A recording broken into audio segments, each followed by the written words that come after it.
அனைவருக்கும் வணக்கம். முட்டை சாப்பிட்டா கொலஸ்ட்ரால் வருமா? இந்த டவுட் நிறைய பேர்த்துக்கு இருக்கும்.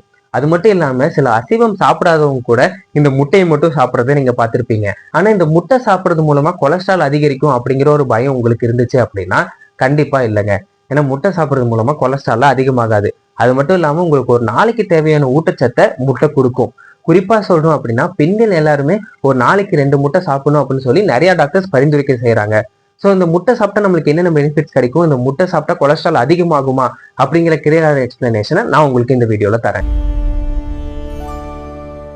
அதாவதுங்க, ஒரு நாளைக்கு தேவையான புரதம், கொழுப்புச்சத்து அண்ட் விட்டமின்ஸ் இது எல்லாமே முட்டை சாப்பிட்றது மூலமா நமக்கு கிடைக்கும். எனக்கு முட்டை சாப்பிட்றதுலாம் பிரச்சனைகள், ஆனா அந்த முட்டையில இருக்க மஞ்சள் கருதும் கொலஸ்ட்ரால் அதிகப்படுத்திடுமோ அப்படின்னு பயமா இருக்கு அப்படின்னு நினைச்சீங்கன்னா கண்டிப்பா இல்லைங்க.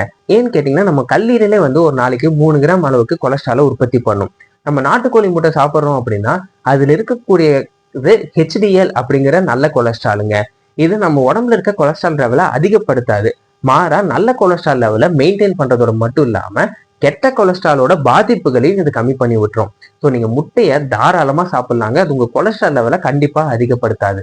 அது மட்டும் இல்லாம டெய்லியுமே நீங்க ஒரு 3-4 முட்டை சாப்பிட்றீங்க அப்படின்னா முட்டையில இருக்க கோலின் அப்படிங்கிற ஒரு விஷயம் உங்களுக்கு அல்சைமர் போன்ற ஞாபக மருதி பிரச்சனைகள்ல இருந்து ஒரு நல்ல தீர்வை தரும். அது மட்டும் இல்லாம டயபெட்டிஸ் மற்றும் ஹார்ட் பிரச்சனை இருக்கவங்க நீங்க தாராளமா முட்டை சாப்பிடலாங்க. ஏன்னு கேட்டீங்கன்னா இது உங்களோட மசில் ஸ்ட்ரென்த்தை இம்ப்ரூவ் பண்ணும். அது மட்டும் இல்லாம பிளட் சுகர் லெவலை கரெக்டா மெயின்டைன் பண்றதுக்கும் ஹெல்ப் பண்ணும்.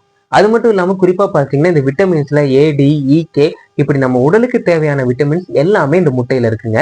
ஸோ நீங்க தாராளமா சாப்பிடுங்க. அண்ட் பெண்கள் தினமும் முட்டை சாப்பிடலாமா அப்படின்னு கேட்டீங்கன்னா தாராளமா சாப்பிடலாங்க. கண்டிப்பா சாப்பிடணும்.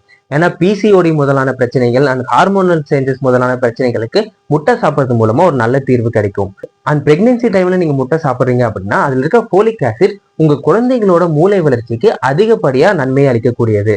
அது மட்டும் இல்லாம ஒரு 6 வாரம் தொடர்ந்து நீங்க முட்டை சாப்பிட்றீங்க, அதாவது வாரத்துக்கு ஒரு 2 முட்டை சாப்பிட்றீங்க அப்படின்னா உங்களுக்கு வரக்கூடிய மார்பக புற்றுநோயிலிருந்து 29% பாதுகாப்பு முட்டை தருங்க. அது மட்டும் இல்லாம போன் ஸ்ட்ரென்த் 40 வயசுக்கு மேல ஆனாலே பெண்களுக்கு இந்த ஆஸ்டியோபோரோசிஸ் அப்படிங்கிற மூட்டு சம்பந்தமான பிரச்சனைகள், எலும்பு அரிப்பு, இந்த மாதிரி பல பிரச்சனைகள் வரும். முட்டையில் இருக்க கால்சியம் அண்ட் பாஸ்பரஸ் இந்த பிரச்சனையில இருந்து பல தீர்வுகளை உங்களுக்கு தரக்கூடியது. ஸோ நீங்க டெய்லியுமே முட்டை தாராளமா சாப்பிடலாங்க.